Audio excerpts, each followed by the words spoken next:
I'll start by apologizing to the delegation from the oil sector, the oil regulators, and the oil, they are also into production.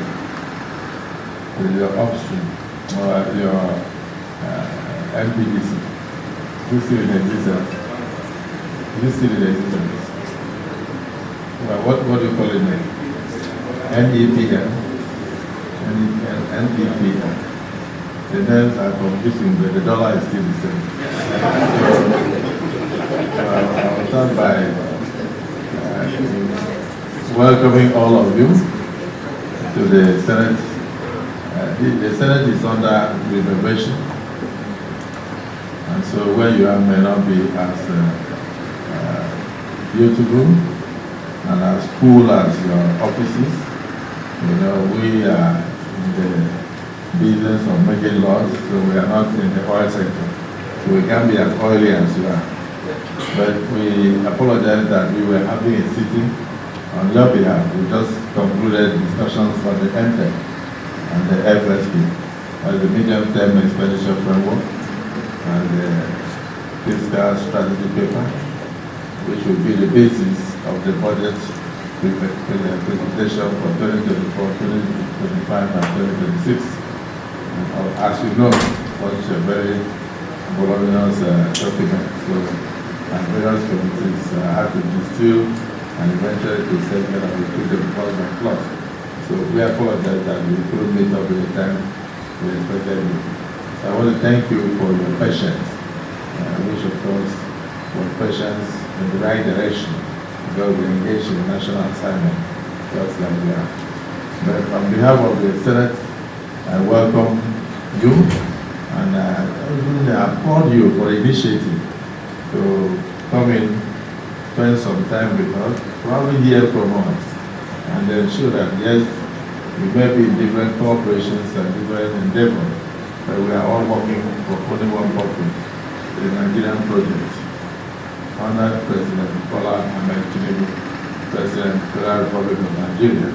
So I really thank you for coming to see us in the Senate. We feel delighted, we have a sense of belonging. We may have a few questions to ask you, not because that is what we came from. We just came to familiarize with the leadership and also the members of the Senate. But it's an opportunity that we are here because some of you could have been in Dubai in Doha, answering questions or attending to a lot of other important oil sector matters. And since you are in the Senate today, you will spare us a few minutes after this festival, so we can have a little bit of 5 to 10 minutes interaction. Am I speaking the wishes of the Senate? Yes. And those who are in support of my speech say aye. Aye. Those against say nay. The ayes have it. So we have that interactive session there. The CF will drop his hand. He has dropped the camera. So you're welcome. I am very excited with the narration that you just gave to us. It's part of the review book. Nigerians want to hear good news. And then we came with a lot of them. I'm sure a lot of headlines have been created from most of the things we were saying. And the smallest one that may look ordinary, but it affects the Nigerian economy, is the fact that no more fuel fuels. That in the next 3 months or thereabout, that we have made adequate arrangement to ensure that Nigerians can drive into the filling station and purchase their fuel or diesel and go back home without hassles and without sleeping there during these 3 months. So we want to congratulate you for moving forward. And of course, that initiative is good. And you also, in the course of your speech, you mentioned that in 2018, that you had a deficit, very, very serious indebtedness of 803 billion. 803 billion. That was, were declared loss. But that has been, today that has gone, and we are now talking about operational surplus in terms of PMs of almost 200, about up to 2 trillion. Up to 2 trillion. And we believe that by the end of the year, or expectedly by year 2024, that the government and the good people of Nigeria should expect not less than 4 trillion as input into the national budget of the country. And this is also worth commending. It goes in line with our campaign promises that we are coming here to not just improve the lives of the people, but also improve our revenue generating capacities with a view to meeting the infrastructural needs and the other needs of Nigeria. So again, congratulations for this giant step. I must say that the Senate of the Federal Republic of Nigeria, the 10th Senate, is appreciative of your efforts. I will partner with you in all endeavors, including rejigging where necessary, tinkering where necessary, crossing the T's where necessary, and dotting the I's where necessary in terms of our various legislations in order to smoothen the ease of doing business in the oil sector and also assisting you to improve performance. For us, one of our key objectives also is capacity building.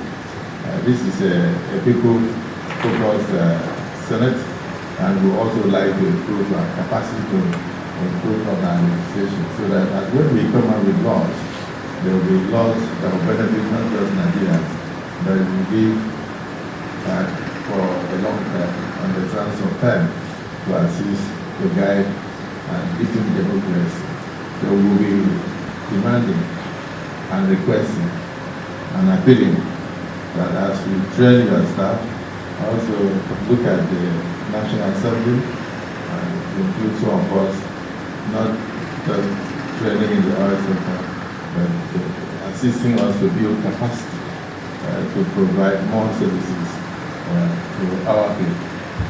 On the whole, myself, the Deputy Senate President, leadership of the Senate, and all the distinguished senators are happy and proud of your activities. And we thank Mr. President for the various initiatives taken so far, one of which was the issue of the abolition of the fuel subsidy regime, which I believe will increase the revenue capacity of the government to meet other obligations and also bring about what the public used to perceive as major fraud in the sector. And I'm also insisting that we deepen the idea of producing what we consume and consuming what we produce. Imports are difficult these days with expiring inflation, inflationary trade everywhere, and the falling naira.